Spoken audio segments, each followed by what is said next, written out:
Welcome back to Luke chapter 12. Meanwhile, when a crowd of many thousands had gathered so that they were trampling on one another, Jesus began to speak first to his disciples, saying, "Be on your guard against the yeast of the Pharisees, which is hypocrisy. There is nothing concealed that will not be disclosed, or hidden that will not be made known. What you have said in the dark will be heard in the daylight, and what you have whispered in the ear in the inner rooms will be proclaimed from the roofs. I tell you, my friends, do not be afraid of those who kill the body, and after that can do no more. But I show you whom you should fear. Fear him who, after your body has been killed, has authority to throw you into hell. Yes, I tell you, fear him. Are not 5 sparrows sold for 2 pennies? Yet not one of them is forgotten by God. Indeed, the very hairs of your head are all numbered. Don't be afraid. You are worth more than many sparrows.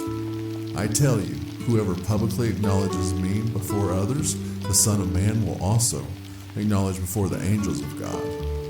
But whoever disowns me before others will be disowned before the angels of God. And everyone who speaks a word against the Son of Man will be forgiven. But anyone who blasphemes against the Holy Spirit will not be forgiven. When you are brought before synagogues, rulers, and authorities, do not worry about how you will defend yourselves or what you will say, for the Holy Spirit will teach you at the time of what you should say." Someone in the crowd said to him, "Teacher, tell my brother to divide the inheritance with me." Jesus replied, "Man, who appointed me a judge or an arbiter between you?" Then he said to them, "Watch out. Be on your guard against all kinds of greed. Life does not consist in an abundance of possessions." And he told them this parable. The ground of a certain rich man yielded an abundant harvest. He thought to himself, "What shall I do? I have no place to store my crops." Then he said, "This is what I'll do. I will tear down my barns and build bigger ones, and there I will store my surplus grain. And I'll say to myself, you have plenty of grain laid up for many years. Take life easy, eat, drink, and be merry." But God said to him, "You fool, this very night your life will be demanded from you. Then who will get what you have prepared for yourself? This is how it will be with whoever stores up things for themselves but is not rich towards God." Then Jesus said to his disciples, "Therefore I tell you, do not worry about your life, what you will eat, or about your body, what you will wear. For life is more than food, and the body more than clothes. Consider the ravens. They do not sow or reap. They have no storeroom or barn, yet God feeds them. And how much more valuable you are than birds. Who of you, by worrying, can add a single hour to your life? Since you cannot do this very little thing, why do you worry about the rest? Consider how the wildflowers grow. They do not labor or spin. Yet I tell you, not even Solomon in all his splendor was dressed like one of these. If that is how God clothes the grass of the field, which is here today and tomorrow is thrown into the fire, how much more will he clothe you, you of little faith? And do not set your heart on what you will eat or drink. Do not worry about it. For the pagan world runs after all such things, and your Father knows that you need them. But seek his kingdom, and these things will be given to you as well. Do not be afraid, little flock, for your Father has been pleased to give you the kingdom. Sell your possessions and give to the poor. Provide purses for yourselves that will not wear out, a treasure in heaven that will never fail, where no thief comes near and no moth destroys. For where your treasure is, there your heart will be also. Be dressed, ready for service, and keep your lamps burning, like servants waiting for their master to return from a wedding banquet, so that when he comes and knocks, they can immediately open the door for him. It will be good for those servants whose master finds them watching when he comes. Truly, I tell you, he will dress himself to serve, will have them recline at the table, and will come and wait on them.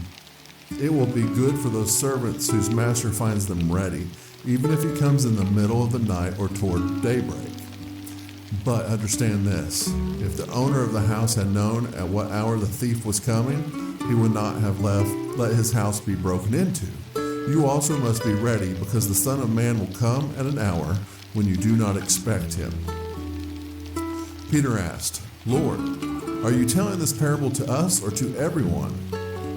The Lord answered, Who then is the faithful and wise manager, whom the master puts in charge of his servants to give them their food allowance at the proper time? It will be good for that servant whom the master finds doing so when he returns. Truly I tell you, he will put him in charge of all his possessions. But suppose the servant says to himself, My master is taking a long time in coming, and he then begins to beat the other servants, both men and women, and to eat and drink and get drunk. The master of that servant will come on a day when he does not expect him, and at an hour he is not aware of. He will cut him to pieces and assign him a place with the unbelievers. The servant who knows the master's will and does not get ready or does not do what the master wants will be beaten with many blows. But the one who does not know and does things deserving punishment will be beaten with few blows. From everyone who has been given much, much will be demanded, and from the one who has been entrusted with much, much more will be asked.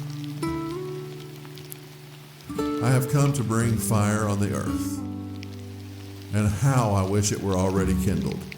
But I have a baptism to undergo, and what constraint I am under until it's completed. Do you think I came to bring peace on earth? No, I tell you, but division. From now on there will be 5 in one family divided against each other, 3 against 2, and 2 against 3.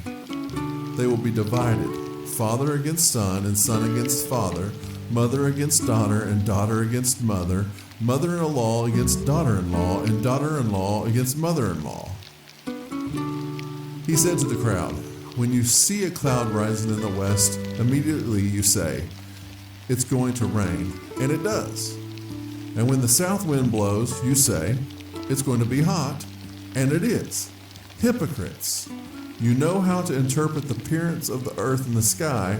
How is it that you don't know how to interpret the present time? Why don't you judge for yourself what is right? As you are going with your adversary to the magistrate, try hard to be reconciled on that way, or your adversary may drag you off to the judge, and the judge turn you over to the officer, and the officer throw you into prison. I tell you, you will not get out until you have paid the last penny.